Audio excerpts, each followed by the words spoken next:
प्रिय दर्शकों, नमस्कार। जय माता दी।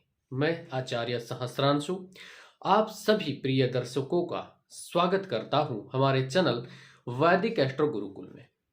आज का यह कार्यक्रम में हम चर्चा करने वाले हैं, ज्ञान लेने वाले हैं एक ऐसे योग के बारे में जो योग अगर किसी जातक के कुंडली में मौजूद होता है तो निश्चित ही उसको सुंदर स्त्री प्राप्त होती है या उसकी जो लाइफ पार्टनर होती है वो बेहद ही खूबसूरत होती है। यह कार्यक्रम में आज हम जिस योग के बारे में बात करने जा रहे हैं उसको सिर्फ मुखस्त आलोचना नहीं करेंगे, बल्कि आपको कागज कलम लेकर के 2-3 उदाहरण दे करके भली भांति समझाने का कोशिश करेंगे।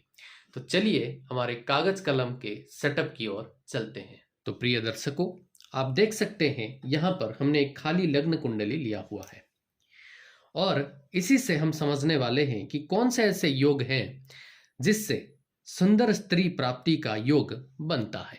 शास्त्र कहता है कि अगर कुंडली के सप्तम भाव में समराशि हो और उसका स्वामी तथा शुक्र दोनों भी समराशि में स्थित हो और अष्टमेश पर शनि का प्रभाव न हो तो सुंदरी स्त्री प्राप्ति योग बनता है। अब समराशि कौन कौन से हैं देखिए, जैसे आप जानते हैं 1 से लेकर के हम 12 तक राशियों के नंबर को जानते हैं, ठीक है। तो उसको हम यहां पर लिख लेते हैं।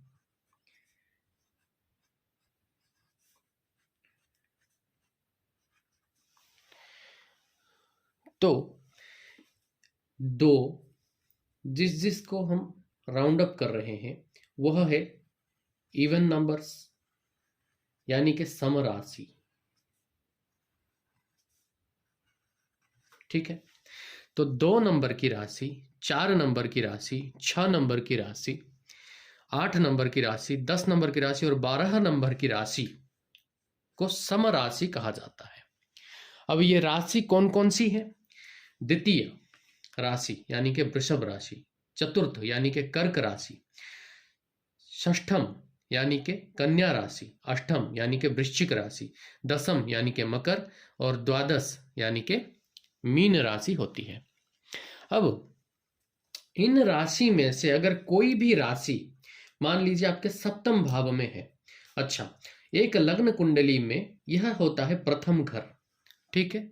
यहां से एंटी क्लॉकवाइज गिनती करके हम 12 तक पहुंचते हैं। जैसे ये है प्रथम, ये द्वितीय, ये तृतीय घर, ये चतुर्थ, पंचम, षष्ठम, सप्तम, अष्टम, नवम, दसम, 11वां और 12वां।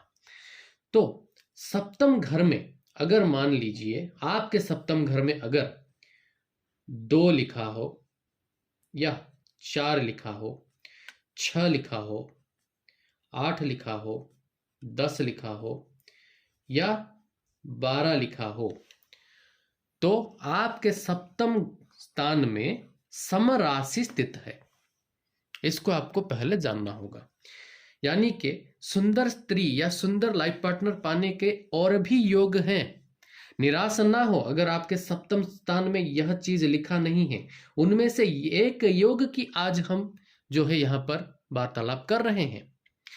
तो अगर आपके कुंडली में 2, 4, 6, 8, 10, 12 यह चीज सप्तम स्थान में लिखा हुआ है तथा इसके जो स्वामी होंगे, इसके स्वामी को जानने के लिए हमको उदाहरण लेना पड़ेगा। मान लीजिए आपके कुंडली में यहां पर 4 नंबर लिखा हुआ है, ठीक है। 4 नंबर की राशि यहां पर स्थित है। अब 4 नंबर यानी कि कर्क राशि यहां पर स्थित है। तो कर्क राशि के स्वामी कौन हुए? देखिए 4 के सामने लिखा हुआ है चंद्र। तो चंद्रमा अगर आपके कुंडली में, चलिए इसको संपूर्ण करते हैं। अगर यहां पर 4 लिखा हुआ है तो यहां होगा 5, यह 6, 7, 8, 9, 10, 11, 12, 1, 2, 3, ठीक है। तो अगर यहां पर 4 लिखा है, यानी कि पहला हमारा जो कंडीशन है वह फिलअप हो गया कि यहाँ पर समराशि है। ठीक है, तो आपके कुंडली में यहाँ पर 4 भी लिखा हो सकता है, 2 भी लिखा हो सकता है, 6, 8, 10, 12 भी लिखा हो सकता है। तो समराशि यहाँ पर आ गया। अब समराशि जो आया उसका स्वामी कौन है? तो इस कुंडली में इसका स्वामी कौन हुए? चंद्र। तो चंद्र अगर इस कुंडली में समराशि में स्थित होंगे और शुक्र भी समराशि में स्थित होंगे, यानी कि अगर चंद्र जहां 2 लिखा है वहां पर है, 6 लिखा है वहां पर है, 8 लिखा है वहां पर है, 10 लिखा है या 12 लिखा है वहां पर है, तो जो सप्तमेश आपके होंगे वह भी समराशि में चले गए। और साथ ही साथ अगर शुक्र भी 2, 6, 8, 10 या 12 लिखा हुआ खानों में कहीं हो गए तो शुक्र भी समराशिगत हो गए।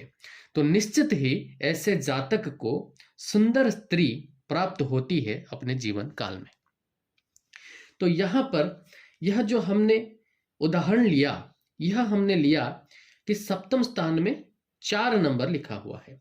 तो उस हिसाब से देखिए, अगर आपके कुंडली में यहां पर 2 नंबर लिखा हुआ है तो इसके स्वामी हो जाएंगे कौन? इसके स्वामी हो जाएंगे शुक्र। तो शुक्र किसी भी जो है समराशिगत भाव में होना चाहिए। तो यहां हो चाहे यहां हो, यहां हो, जहां पर 2, 4, 6, 8, 10, 12 लिखा है वहां पर अगर शुक्र हो गए तो सुंदर स्त्री योग बनेगा। और साथ ही साथ अगर आपके 12वें भाव में शनि ना बैठे हो और इसके ऊपर शनि की दृष्टि ना हो, जैसे कि मान लीजिए शनि अगर यहां पर रहेंगे, ठीक है, सॉरी यहां पर रहेंगे, तो 1, 2, 3, 4, 5, 5, 6, 7, ठीक है, 1, 2, 3, 4, 5, 6, 7, तो अपने सप्तम दृष्टि से अष्टम भाव को देखेंगे तो यहां पर वह योग नहीं बन पाएगा। मान लीजिए शनि अपने आप ही यहां पर स्थित हो जाते हैं तो भी जो है आपका वह सुंदर स्त्री योग नहीं बन पाएगा। ठीक उसी तरह शनि के पास अलग अलग नजर होती है, तृतीय, सप्तम और दसम, यानी कि इस भाव से, अष्टम भाव से शनि ऐसे जगह पर बैठना चाहिए जहां से उनका तृतीय नजर, सप्तम नजर और दसम नजर, कोई भी नजर अष्टम भाव पर ना पड़ रहा हो। और साथ ही साथ सप्तमेश, यानी कि यहां पर जो नंबर लिखा हुआ है उसका स्वामी, फॉर एग्जाम्पल अगर यहां पर 8 नंबर लिखा है तो इसके स्वामी हो गए मंगल। देखिए यहां पर लिखा हुआ है मंगल के सामने 1 और 8, तो 8 नंबर यहां लिखा हुआ है तो इसके जो स्वामी हुए मंगल। तो मंगल अगर कहीं 2, 4, 6, 8, 10, 12 लिखा हुआ जगह में होंगे और साथ ही साथ जो है शुक्र भी 2, 4, 6, 8, 10, 12 लिखा हुआ खानों में होंगे और शनि की कोई भी संबंध अष्टम से नहीं बन रहा होगा तो जाकर के यह योग बनेगा। यहां पर और एक चीज के ऊपर आपको ध्यान देना है कि अष्टम भाव के ऊपर शनि का नजर नहीं होना है, शनि अष्टम भाव में बैठे हुए नहीं होना है और साथ ही साथ अष्टम भाव में जो नंबर लिखा है उसके स्वामी के ऊपर भी शनि का नजर या उसके स्वामी के साथ शनि बैठे हुए नहीं होना चाहिए।